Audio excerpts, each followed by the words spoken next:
Ini adalah mouse gaming wireless dan bukan hanya menggunakan via dongle USB, tapi dia juga bisa menggunakan via Bluetooth. Let me introduce you Katar Pro Wireless by Corsair.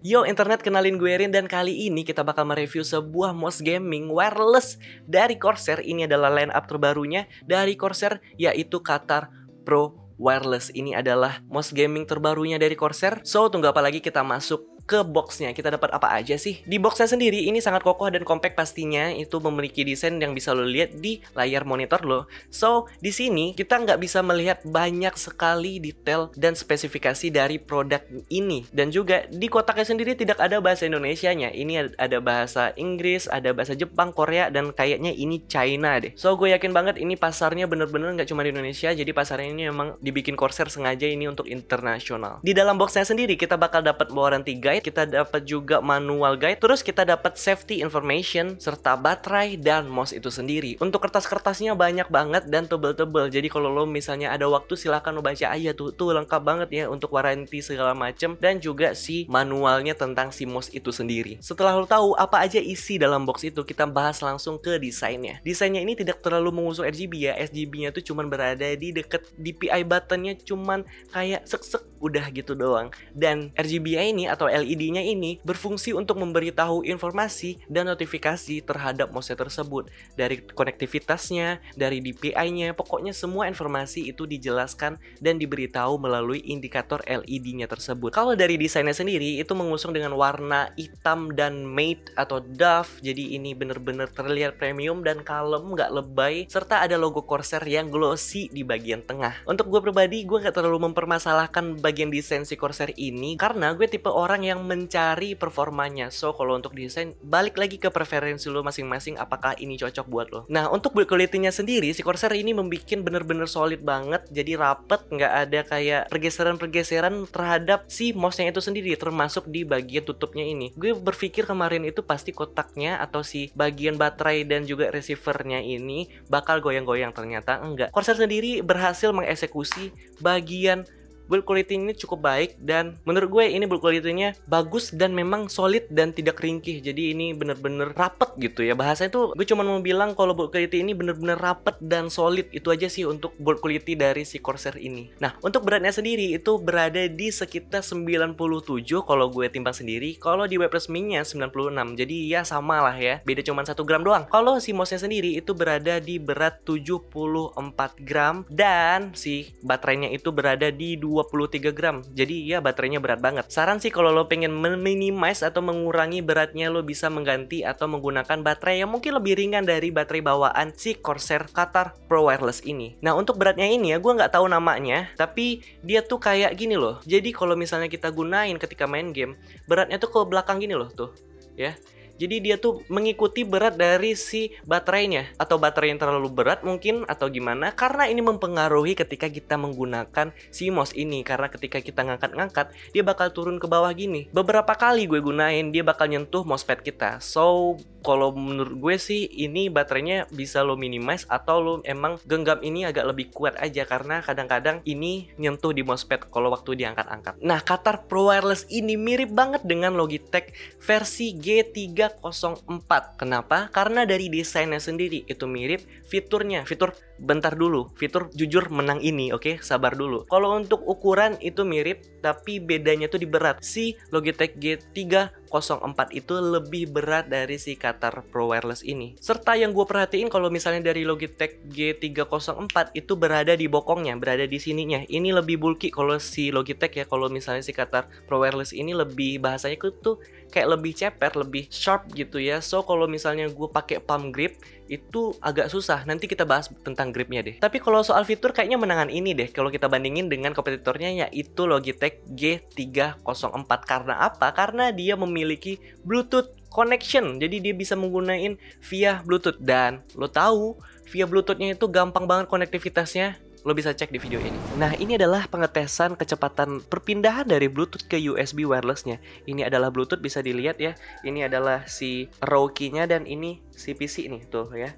Jadi ini di PC, kita langsung aja pindah ke Bluetooth. Kalau Bluetooth agak lama, tapi nggak selama itu. Nih, sebentar banget tuh, langsung pindah dan kita bakal pindah lagi ke si Windows. Nah, ya ke PC nih kita pindah lagi nih. Ke Windows, ke PC. Nah, balik lagi ke laptop. Balik lagi, yuk. Nah, kalau Bluetooth agak ya sekitar 2 atau 3 detik, kalau ini langsung. Cuman 1 detik mungkin ya. Set, kita pindah coba lagi. Set, cuman 1 detik guys. Tuh, langsung pindah cepet banget. So, seperti itulah kecepatan dari perpindahan antara wireless USB dan juga Bluetooth-nya. Cepet banget. Nah, gimana? Gampang banget kan? Lu tinggal cuman ganti switch-nya doang, geser doang, ganti device. Geser doang, ganti lagi device-nya. Jadi, Bluetooth-nya ini dan wireless ini sangat gampang banget digunain dan gak ribet, serta gak lama. Itu yang terpenting. So, itu untuk fiturnya kalau kita bandingin dengan kompetitornya, yaitu Logitech G304. Serta kita bakal membahas gripnya. Rin, lu gripnya apa sih? Tipe gripnya apa sih? Tipe grip gue yaitu kayaknya hybrid deh, kayak campuran claw sama fingertip gitu.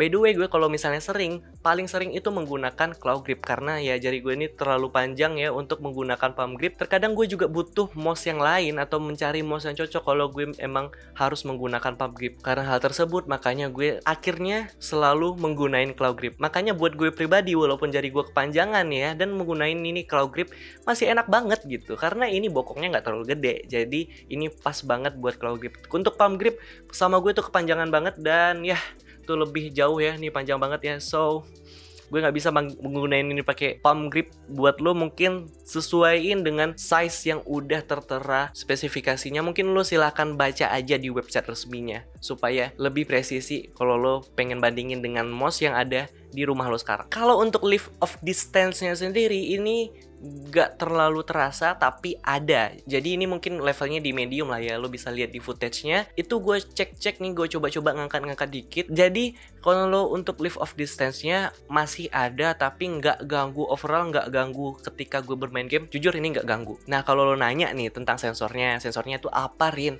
Nah dia ini menggunakan sensor dari Pixar yaitu PMW3325. Jadi menurut lo gimana? Kalau lo bener-bener gila tentang sensor, nah itu sensornya. Jadi balik lagi ke preferensi masing-masing.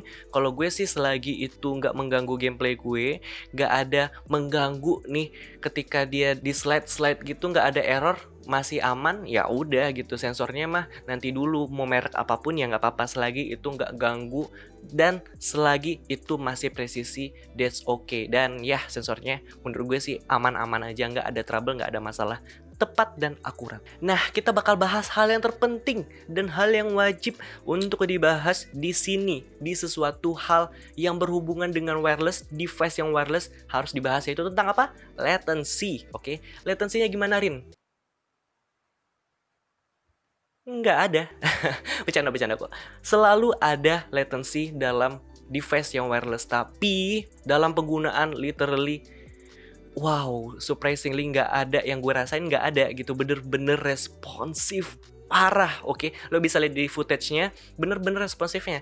Karena latency sendiri kan ada dua tuh biasanya kalau di mouse ya, dari slide-nya dan juga dari kliknya. Pastinya kalau dengan kasat mata itu nggak terasa. Mungkin kalau misalnya menggunakan yang namanya kamera dengan FPS yang tinggi, itu baru tahu tuh ya, dengan FPS sampai ribuan atau ratusan gitu ya.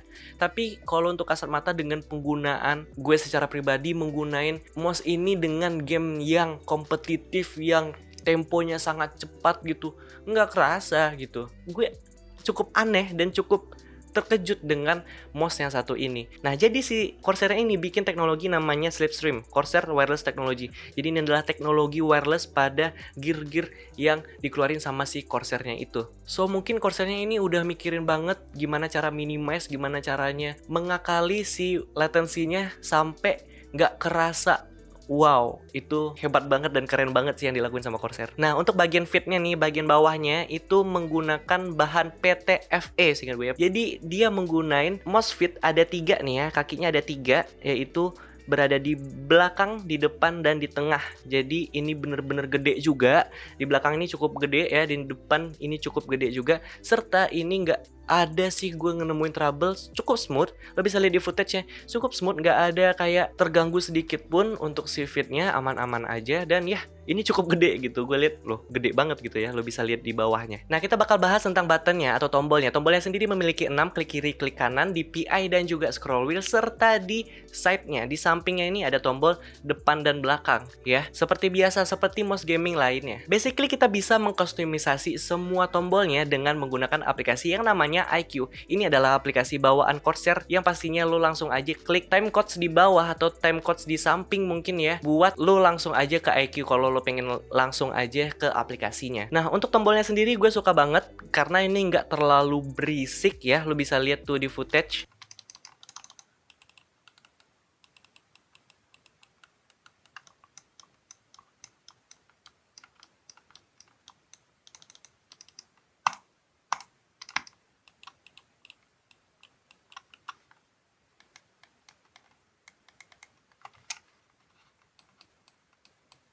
Nah, lo dengar sendiri kan kalau misalnya si buttonnya ini nggak terlalu berisik. Untuk si sampingnya gue juga suka karena beda sama yang di kiri dan kanan ini. Untuk side buttonnya lebih empuk dan lebih lunak dibandingin si tombolnya kiri dan kanan ini. So, menurut gue ini tombolnya empuk dan nggak terlalu berisik. Jadi pas banget deh buat lo kalau misalnya lo nggak suka banget sama tipe bunyi mouse yang berisik. Nah, kita bakal bahas tentang si scroll wheelnya sendiri. Scroll wheelnya sendiri itu memiliki corak yang sama dengan side gripnya, itu segitiga-segitiga. Kalau untuk scroll wheelnya sendiri nggak masalah dan juga nggak terlalu pop up pada bagian mouse-nya itu. Jadi terkadang kalau misalnya tersenggol ya enggak sih. Jadi ini nggak terlalu kelihatan, nggak terlalu nonjol. Cukup sih kalau untuk ukuran si bagian scroll wheel-nya. Nah, kalau untuk side grip sendiri nih, side gripnya ini berbeda dengan bahan yang di badannya. Itu berbeda. Kalau side gripnya itu lebih kasar dan memiliki corak segitiga-segitiga gini dan tidak karet. Nah, jadi itu tentang si side gripnya itu sendiri. Nah, ini gue bakal bahas sedikit tentang polling rate-nya. Si Corsair sendiri bilang ini sampai 1000 Hz. Jadi kalau misalnya gue coba kemarin itu dengan bantuan website gitu ya, ini itu sampai di hampir 500. Nah, kalau untuk polling rate sendiri sih gue nggak terlalu butuh ya sampai 1000. Itu pun sampai 400 aja sih udah nggak apa-apa gitu, nggak masalah banget. Jadi kalau bagian polling rate dia sampai bisa 1000, tapi kalau gue coba dia sampai 400-an. Yang ya lo bisa lihat tuh di monitor seperti apa gue percobaannya. Ini gue bahas sedikit tentang aplikasi yaitu iCUE. Ini sebetulnya gue bahas nih bakal panjang banget ya untuk si aplikasi sendiri. Aplikasinya sendiri lo bisa mengadjust banyak banget, bener-bener luas lo adjustnya. Dari misalnya buttonnya lo bisa ganti-ganti buat apain gitu ya. Terus si LED-nya nih warna apa, si DPI-nya tuh digimanain, makronya diapain. Ini bener-bener banyak sih kalau misalnya tentang aplikasinya. Serta kalau lo punya banyak banget apparel atau barang-barang dari Corsair, itu bakal terbantu banget untuk mengadjust, untuk mensinkronasi pencahayaan, serta tema-temanya lo bisa atur, bisa sinkron satu sama lain gitu. So, kalau lo misalnya menggunakan banyak banget barang-barang dari Corsair, ini aplikasi sangat membantu. Salah satunya barangnya ya ini, Katar Pro Wireless. Nah, untuk kesimpulannya nih, gue sedikit bingung untuk si bagian baterainya ini. Kenapa Corsair nggak bikin di cas aja? Karena ya kalau misalnya di cas dan ini emang baterainya internal kan itu bisa dibikin lebih sesuai lagi sama si mouse-nya itu sendiri. Tapi ya udahlah ya, nggak masalah. Terus kalau buat gue pribadi sih nggak ada masalahnya tentang keakuratannya atau segala macam. Mungkin di baterainya sendiri, serta nih bagian si beratnya itu di belakang agak berat nih. Ya, mungkin di situ aja sih kayak suatu hal yang kurang nyaman bagi gue ya, karena itu baterainya sih menurut gue pengen banget baterainya itu di charge, tapi baterainya itu cukup kuat. Ini diklaim sama si Corsair itu berada di 135 jam. 135 jam, sangat lama dan sangat awet sekali. Jadi kalau untuk baterai sih ya sebetulnya nggak masalah, tapi kalau bisa sih ya enaknya di charger gitu ya. So, sekian dulu dari gue Rin, dan ya segitu aja sih karena videonya kepanjangan ya kayaknya ya. Karena fiturnya tuh bener-bener banyak, kalau gue bahas ini ya cukup lama dan lebih lama dari video ini pastinya. So, thanks for watching this video. Don't forget to subscribe, like, and share. Jangan lupa lo komen-komen di bawah ya. Thanks for watching this video until the end. See ya guys, dadah. Respect. Aduh, ini Corsair diapain gitu ya? Latensinya hilang. Itu wireless apa kabel ya? Wireless sih, wireless. Mantap.